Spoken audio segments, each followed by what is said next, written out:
We had an interesting thing happen during this week, and that is what was it, AWS or whatever. It was the Amazon Web Service. The system went down and we weren't able to communicate, and it put everybody a little bit behind. But on a bigger picture, I remembered Y2K and the threat that posed to us when it was 1999 and approaching December 31st. At the strike of midnight, the world was going to come to an end, and all banking systems would collapse, and all types of other businesses would not have the ability to operate using what they had established as day-to-day operation systems, in other words, the internet. During that year, I was actually running a pretty big business for leadership and survival type courses, and I was teaching government and non-government organizations in these skills. And I actually had a trip in mid-1999 where the higher management of Microsoft came to my location, where I had rappel towers and climbing walls and zip lines and so on. And we ran a day course, and I asked these guys, I said, hey, is Y2K a threat? Should I be worried about this? And they told me, no, it wasn't a threat. But yet, everything you read everywhere said it was. And at the strike of midnight, nothing happened, and the world continued to go forward as before. But as we become more and more dependent upon these systems, what's going to happen? What's going to happen in the hospital if a system goes down?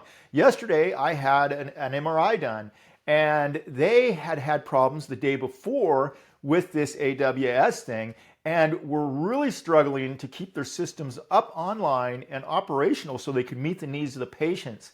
Could you imagine what would happen to our hospitals and our clinics and everybody out there if we actually lost this internet capacity?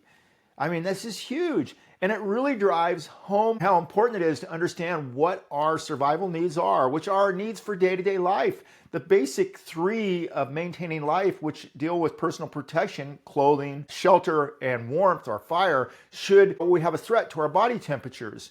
I mean, right now I'm out in my outside office, which is a converted one-car garage. And in this, I use a oil-based heating system. And if I didn't have electricity in here, I would be dressed up even more than just having this sweatshirt on. I would have to do things like I would probably put in a wood-burning stove in here to compensate for it, because I need to keep my body temperature at the proper level to operate the way I want to operate. So maintaining life, personal protection is extremely important. And then we think about sustenance. How important is water? If the electricity goes down or the internet goes down, will our towers operate the way they should? The towers that hold our water that then come to us via a gravity feed. And some people say, hey, we're not going to run out of water if electricity goes down because we have water in the towers.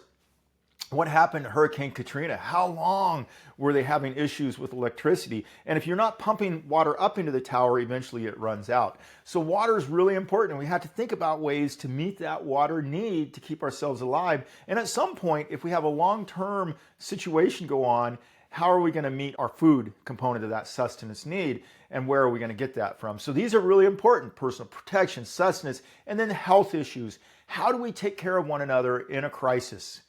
The internet goes down, the power goes down. How do we take care of ourselves? How do we take care of our team? How do we take care of others? So maintaining life, which deals with personal protection, sustenance, and health, which remember is psychological stress, environmental injuries, and traumatic injuries.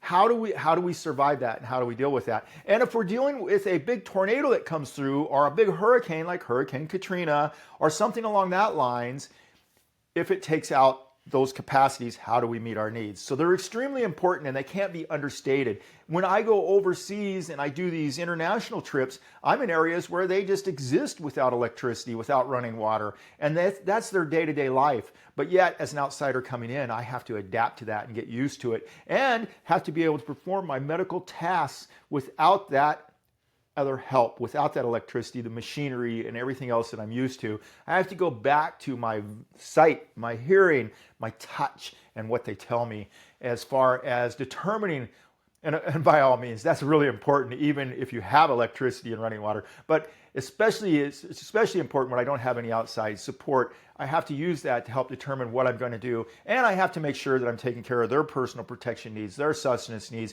and my own and my team's. So really important. As somebody who deals with a crisis, I also have to be concerned about how to travel. If I need to travel, to get that patient to higher echelon care, or should I need to get out of the area because it's not meeting my needs and it's an imminent threat to me. So I have to worry about that. And then the other need is signaling. And a lot of times we have to signal rescue helicopters to come to our location. And then in all of this, there's that overlap of improvising. Remember, you will not always have things at your disposal to meet your needs. So you're going to have to know how to improvise using what Mother Nature gives you and what you have as far as man-made structures might go. One of the things that would really help with this is how you pack your survival gear, how you pack your emergency medicine gear, and what you brought with you. If you're an outdoor adventure person, you can always use these skills in that arena too.